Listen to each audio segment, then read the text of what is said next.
question is from Nick Rosenbaum. I've seen many people claim that training arms every day will force them to grow. Some people even show good results. However, wouldn't that be overtraining and send a signal to repair damage rather than build muscle? I thought I talked about this. Back in the day, I would have been like, dumb, don't train body parts every single day. You got to give it rest. Leave it alone. Let it grow, whatever. And then I observed how many of the blue-collar workers in my family had body parts that were very, very well developed that corresponded to whatever their job was. So I noticed that the plumbers in my family had these comically muscular forearms, whereas the rest of the body kind of looked whatever, and they had these muscular forearms. None of them lifted weights. I had mail carriers. Here's another one. Male carriers in my family who were in their 50s and 60s who didn't work out. All of them had fantastic calves because they walked obviously miles every single day.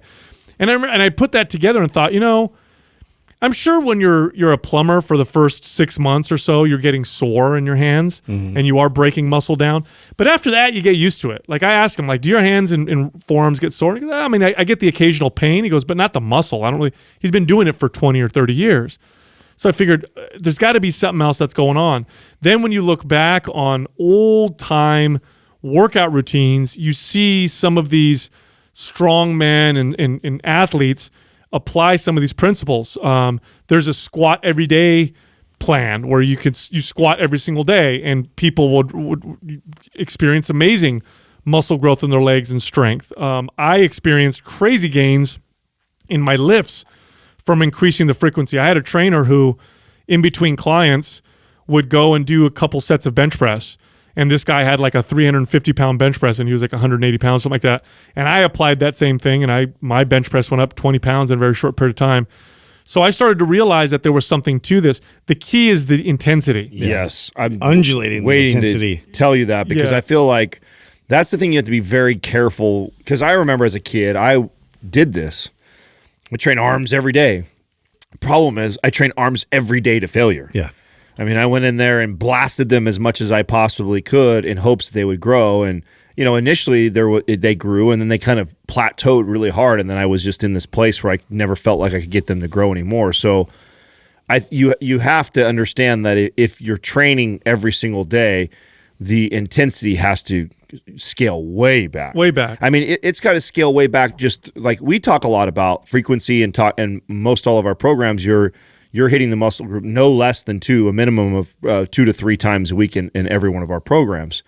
So even when you do 3 times a week, and what you'll notice about the programs, everything you're doing is just a couple sets, a few sets at most per body part, because we know you're going to come back in a day or two and hit that again. So we really scale back on the amount of volume and the intensity that you hit that muscle at. So, and when you use the analogy of your family and the mail carriers and the mechanics that are working on things like... Yeah, they're not adding extra resistance to make it harder. They're not maxing out every day. No, they're using trying to get more efficient. Right, they're using a wrench or their body weight they're walking around so they can handle that intensity day in and day out. So you have to understand that if you approach training a muscle that frequently, and the more frequent you do it, the more you have to scale back the intensity. Well, technically with MAPS Aesthetic, you could be training a body part technically 6 days a week. Now, 3 of those days are the hard workouts. The other 3 days or 2 days are what are called focus sessions, and you're using exercises that are not nearly as intense. Your intensity's down. You're focusing on form. You're focusing on squeezing the muscle. You're focusing on the pump. MAPS Anabolic, if you do the trigger sessions properly, technically, you can hit a body part every single day, and on some days, several times a day. But the intensity is greatly reduced on many of those days. And what you're doing is you're just sending a very light muscle building signal. Now, it's still a muscle building signal. It's just sent lightly. But that doesn't replace the heavy, loud muscle building signals. You still need to do that. So if you're going to do something, and I experienced this as a kid. I remember, back when I started working out, one body part that I was really concerned about when I first started training was my shoulders. I'm not a wide person. I don't have wide bone structure. And on top of it, I was really skinny. So I was a narrow, skinny dude, and shirts just kind of hung on the sides. And I was very self-conscious about my shoulders. And so I did my typical, one day a week of hard, long shoulder workout, but I couldn't help myself but do a few sets at the end of every workout for my shoulders because I just liked getting a pump. I liked the way it looked. And the irony of that was my shoulders responded exceptionally well. I never pieced that together until much later. So frequency is a wonderful, beautiful tool you can use to really sculpt and shape your body. Yeah. You want to have at least, in my experience, 2 to 3 hard workouts a week for a body part. That's about the most most people can handle. Even then, you gotta.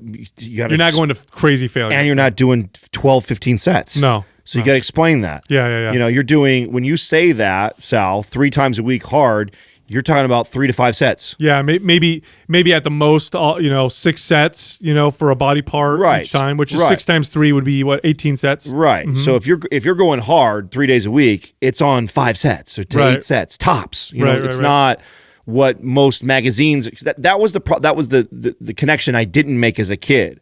I would follow a workout and it's 15 to 20 sets for a muscle group, like say your biceps.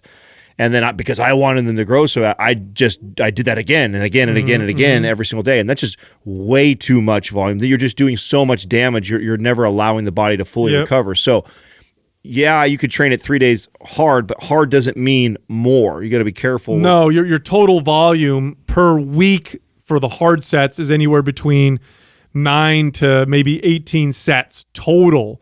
So that would be, if it's 3 days a week, that would be 3 sets each workout for that body part, or 6 sets each workout for that body part at the most. Not 18 sets on each workout. Right. That would be way too much. Which, when you say things like hard, I think that's what people think. I mean, that's what I thought as a kid. Like a hard workout to me, I got to do, at least 10, 12 sets. Yeah, I'm annihilating it. Yeah. Now, Olympic lifters. So Olympic lifters train very frequently. You look at some of the top Olympic lifters with very low intensity. Yeah, they're it's all about explosiveness and technique. They're not trained to failure. Intensity is definitely connected to hypertrophy, which is muscle growth. But frequency is also connected to muscle growth. And frequency is good for strength, for learning technique. So what you want to do is kind of combine the two. Have your harder workouts, but modulate the intensity a little bit. And then have the kind of lighter workouts to bump up the frequency. And then watch what happens to your body. I guarantee, look, I tell you what, if you're hitting a body part once a week for 15 sets, hit that body part 3 days a week and do 5 sets each workout. Okay, you're working out more often, same total volume. Watch what happens.